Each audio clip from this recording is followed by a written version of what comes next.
When the richest man on the planet has something to say about finance, people tend to listen. So when Elon tweeted his predictions on the future of the United States economy, the world was taken by storm. A few days ago, an American journalist named Christopher Mims posted a list of 936 startups valued at over $1 billion, typically referred to as unicorns. Christopher's tweet read, "There are 936 startups with a value of over $1 billion today. What do we think this chart looks like in, say, 5 years?" Elon Musk replied to Christopher's tweet saying, "If history is any guide, not many will make it past the next recession." And that's when one Twitter user chimed in with the question on everyone's mind: when do you think the next recession will be? Elon answered, "Predicting macroeconomics is challenging to say the least. My gut feeling is maybe around spring or summer 2022, but not later than 2023. However, Elon didn't go into details to explain why he thinks so and whether this will be something like a Great Recession or only something ordinary. According to Doug Ramsey, Chief Investment Officer for Luthold Group, when the S&P 500 closed at a 52-week high last week, 334 companies trading on the New York Stock Exchange hit a 52-week low, more than double the amount that marked new one-year highs. This has happened only 3 times in history, all of them in December 1999. What this means is that the U.S. stock market is at a high point. There are not enough new funds outside the stock market. U.S. stock funds are accumulated in the pools of a few leading companies, which means that the valuations of other companies are at a low level. Basically, financing has become a lot more difficult. On top of that, the Federal Reserve's monetary policy tends to be conservative. This means that the tight liquidity situation is increasing. On the same thread, another Twitter user, Chris Smithson, believes that the inflation level in the United States has reached historic highs. An obvious sign is that the prices of goods in retail stores that he's observed have been rising in the past 6 months. Whether there will be a financial crisis in the next stage depends on whether the Federal Reserve can effectively withdraw from the quantitative easing monetary policy. This isn't the first time that Elon has predicted gloomy times ahead for the economy. Not long ago, the Tesla CEO was in a number of highly publicized Twitter bouts with leading Democratic politicians. In his spat with Bernie Sanders, Elon called the senator a taker, not a maker, alongside a joke about Bernie's old age. Elon also went on to comment several times about the impact of the government deficit on inflation and the inability of the federal government to control spending. In another tweet, Elon said, "Inflation is the most regressive tax of all." Regressive taxation refers to lower income segments of the population paying a higher percentage of their income to tax authorities than wealthier people pay. People with bigger incomes pay higher tax rates in the US, but Musk's point is that inflation eats into the savings of average Americans and hurts people on fixed incomes like retirees the most. Usually, wealthy individuals aren't hurt as much by inflation because many have stock portfolios that rise in value. The super wealthy also have a greater ability to demand higher wages and offset rising prices. Unsurprisingly, Elon isn't the only prophet of doom in the tech world. Jack Dorsey is also very worried about some major issues facing the U.S. economy. In October 2021, the Twitter founder tweeted, "Hyperinflation is going to change everything. It is happening." Replying to his own cryptic tweet, Jack wrote, "It will happen in the U.S. soon, and so the world." As you might have guessed, hyperinflation is basically very high and accelerated inflation.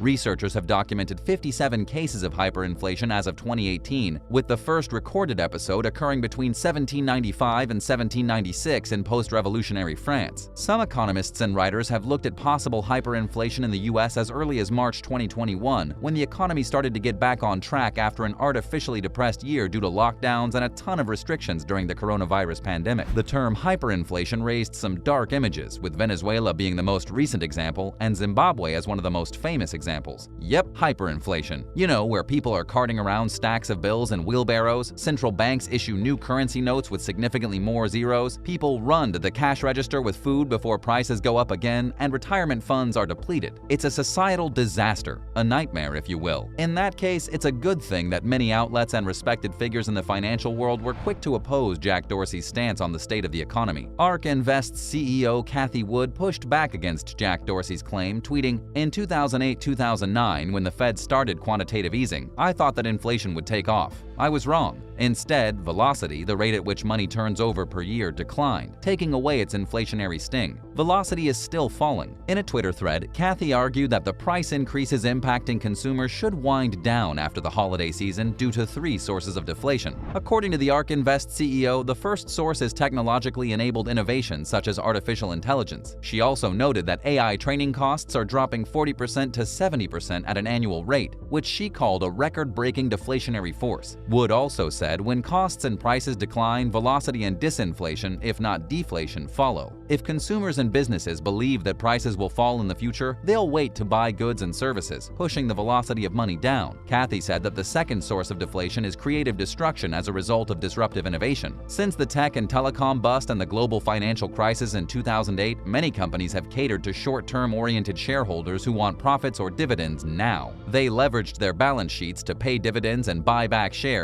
manufacturing earnings per share. They've not invested enough in innovation and will probably be forced to service their debts by selling increasingly obsolete goods at discounts. Deflation. The third source that Wood cited was the over-ordering and stockpiling of goods that have occurred as a result of the COVID-19 pandemic and supply chain issues. Wood tweeted, "Because businesses shut down and were caught flat-footed as goods consumption took off during the coronavirus crisis, they're still scrambling to catch up, probably double and triple ordering beyond their needs. As a result, once the holiday season passes and companies face excess supplies, prices should unwind." Kathy Wood pointed out that commodity prices like lumber and iron ore have already dropped 50% and that the price of oil is still psychologically important. She noted that global demand for oil in 2021 was below its 2019 levels and unlikely to return to its old high, partly because its price had broken a string of lower highs and was above the $77 hit in 2018, therefore destroying demand. That wasn't the end of Wood's thread, though. She went on to say that on the supply side, environmental, social, and governance mandates have forced energy companies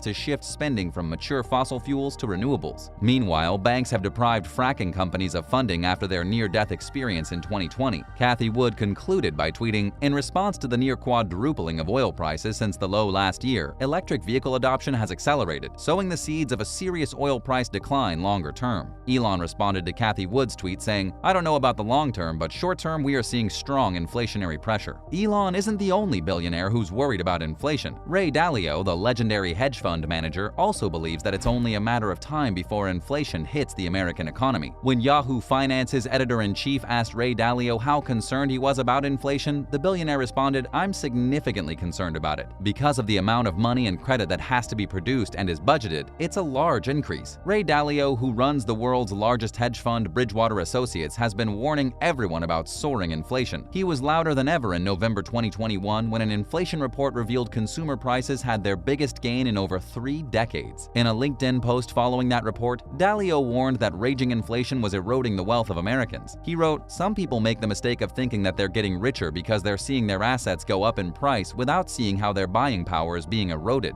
The ones hurt the most are those who have their money in cash." In his post, Ray Dalio cited a chapter from his new book, Principles for Dealing with the Changing World Order, which argued that a decline in a nation's wealth is usually accompanied by diminished power. Dalio wrote, "There isn't an individual, organization, country, or empire that hasn't failed when it lost its buying power. To be successful, one must earn an amount that is at least equal to the amount one spends." The billionaire hedge fund manager warned that the US is printing too much money without raising its productivity levels. He said, "I've studied these empires, these dynasties going back over 500 years, and you see the same thing happening over and over again. When there's a financial problem and the coffers are empty, they print money. And when they print money, it devalues money." So how do you think the United States financial situation will turn out in 2022 and beyond? Are you with Elon Musk and Ray Dalio, or are you leaning more towards Kathy Wood's prediction? Let us know your thoughts in the comments down below, and until next time, welcome to the future.